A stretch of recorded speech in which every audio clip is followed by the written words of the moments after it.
આચાર્યશ્રીઓ, શિક્ષકગણ અને મારા વાલા બાળકો, આ જે વિદાય સમારંભ કાર્યક્રમ છે એમાં હું બેનશ્રી વિશે થોડાક અનુભવો જે મને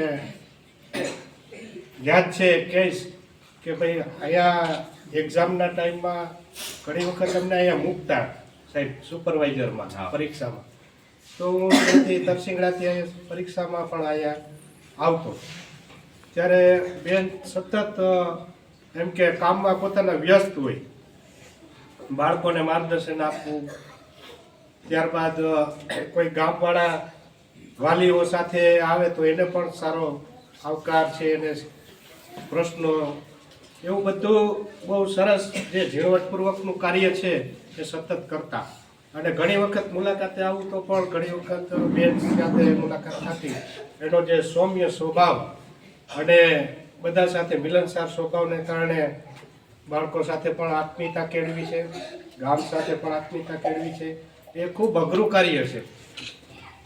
દરેક સાથે આપણે સંબંધો નિભાવવા, નોકરી કરવી એ કોઈ સહેલી બાબત નથી, પરંતુ બેન એમાં જે ખરેખર સિદ્ધિ મેળવી અને બધા સાથે કાર્ય કર્યું છે, શૈક્ષણિક કાર્યથી માંડીને સામાજિક, વહીવટી તમામ રીતે બેનશ્રીએ પોતાની ફરજ નિભાવી છે.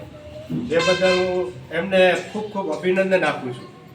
અને આ શાળાની અંદર જે બાળકોની અંદર શિક્ષણનું કાર્ય કર્યું છે, ખાસ કરીને અંગ્રેજી એમનો વિષય છે, અને એમાં એમણે જે કાર્ય કર્યું છે બદલ ખૂબ ખૂબ એમને અભિનંદન.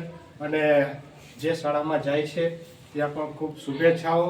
આ બદલી છે એ આપણા હાથની કોઈ વાત નથી. આ ઈશ્વર આપણી કર્મભૂમિ છે, એ જ્યાં સુધી આપણો સમય હોય ત્યાં સુધી જ આપણે કાર્ય કરી શકીએ છીએ.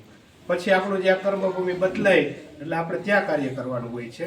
એટલે બધું ઈશ્વરના હાથમાં છે, આપણે તો બધા નિમિત્ત માત્ર છીએ, એવું મારું માનવું છે. અને શિક્ષક માટે બધા જ બાળકો, બધી જ શાળાઓ એક સરખી જ હોય છે. એટલે બસ જાજુ કંઈ નથી કહેતો, પણ ખૂબ ખૂબ અભિનંદન બેનને અને શુભેચ્છા.